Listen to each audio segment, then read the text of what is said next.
திமுகவில் இணைந்த தமிழக காங்கிரசின் மூத்த நிர்வாகிகள் ஸ்டாலின் கொடுக்கும் முக்கிய பதவிகள்.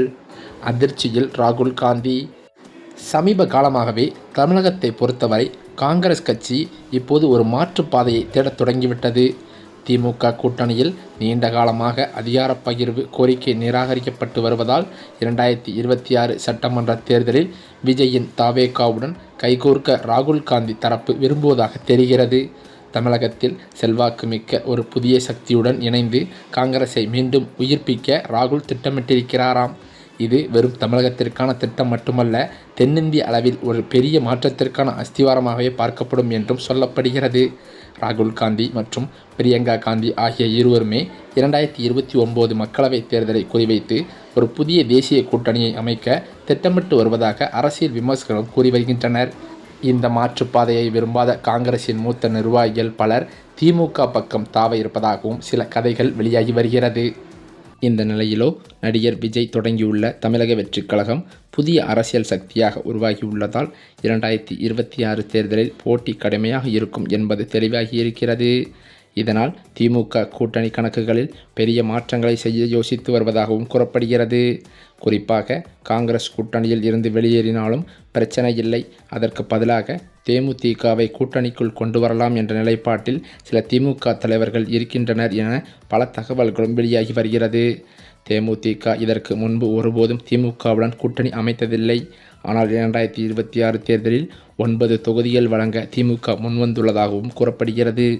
அதிலும் பிரேமலதா விஜயகாந்த் மற்றும் விஜயபிரபாகரன் போட்டியிட விரும்பும் சில குறிப்பிட்ட தொகுதிகளையும் ஒதுக்கி கொடுக்கலாம் என்ற முன்மொழிவையும் வந்திருக்கிறதாம். கடந்த முறை அவர்கள் போட்டியிட்ட 25 தொகுதிகள் திமுக கைக்கு திரும்பியிருக்கிறது. அதில் 9 தொகுதிகளை தேமுதிகவிற்கு கொடுத்து மீதமுள்ள தொகுதிகளில் கூட்டணி கட்சிகளுக்கு சிலவற்றை வழங்கலாம் என்ற திட்டமும் பேசப்பட்டு வருகிறது. அதே நேரத்தில் திமுக தன் நேரடி போட்டி தொகுதிகளையும் அதிகரிக்க விரும்புகிறது. மறுபுறம் அதிமுக, பாமக, பாஜக கூட்டணி ஏற்கனவே அதிகாரப்பூர்வமாக அறிவிக்கப்பட்டுள்ளது. ஆனால் அதிமுகவுடன் இருந்த தேமுதிக ராஜ்யசபா சீட் விவகாரத்தால் அதிமுக வாக்குறுதியை காப்பாற்றவில்லை என குற்றம் சாட்டி அந்த கூட்டணியில் இருந்து விலகியிருக்கிறது. ஏற்கனவே அதிமுக தேமுதிக கூட்டணி மீண்டும் உருவாகும் என வாய்ப்பு மங்கலாகவே இருந்து வருவதும் குறிப்பிடத்தக்கது. அதே சமயம் ஏற்கனவே அதிமுக கூட்டணியிலிருந்து அதிருப்தியால் வெளியேறிய தேமுதிக தனது அடுத்த கட்ட முடிவை வரும் 9ஆம் தேதி கடலூரில் நடக்கும் மாநாட்டில் அறிவிக்க உள்ளது.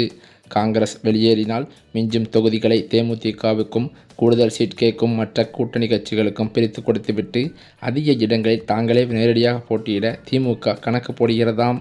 நடிகர் விஜயின் தமிழக வெற்றிக் கழகம் ஒருபுறம் சவாலாக இருக்கும் நிலையில் காங்கிரஸ் எடுக்கும் முடிவுகளை தங்களுக்கு சாதகமாக மாற்றிக்கொள்ள திமுக தீவிரமாக செயல்பட்டு வருகிறது. அதே சமயம் என்னதான் தனது கூட்டணியை பலமாக வைத்திருந்தாலும் மாற்றுக் கட்சியினரை தங்கள் கட்சியில் இணைக்கும் முயற்சியில் ஸ்டாலின் தீவிரம் காட்டி வருகின்றார். ஓரணியில் தமிழ்நாடு என்ற உறுப்பினர் சேர்க்கையின் மாற்றுக் கட்சியினர் பலரும் திமுகவில் இணைந்து வருகிறார்கள்.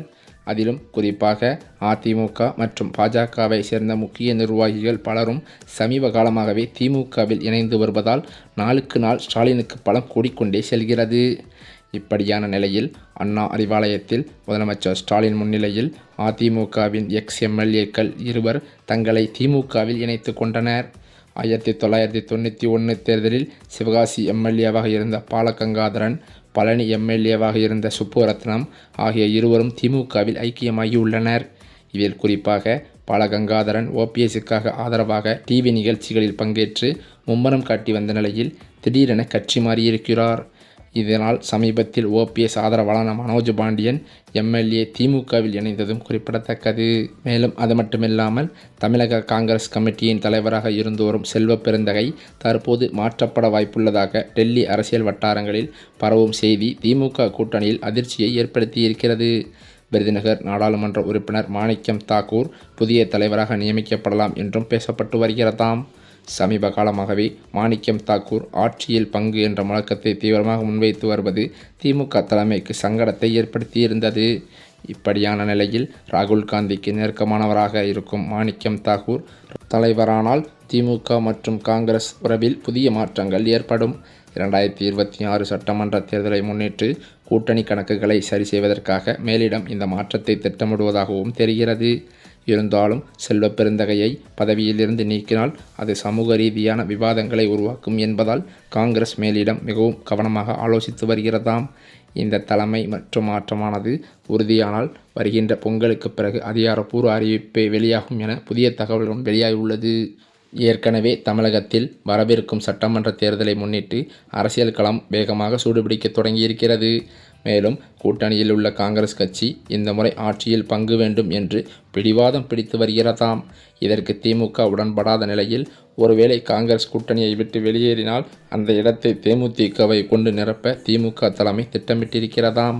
இப்படிப்பட்ட நிலையில்தான் தமிழகத்தில் விரைவில் சட்டசபை தேர்தல் நடைபெற இருக்கும் நிலையில் தேதி எப்போது அறிவிக்கப்படும் என்ற கேள்வி அரசியல் வட்டாரத்தில் பெரும் எதிர்பார்ப்பை ஏற்படுத்தியிருக்கிறது.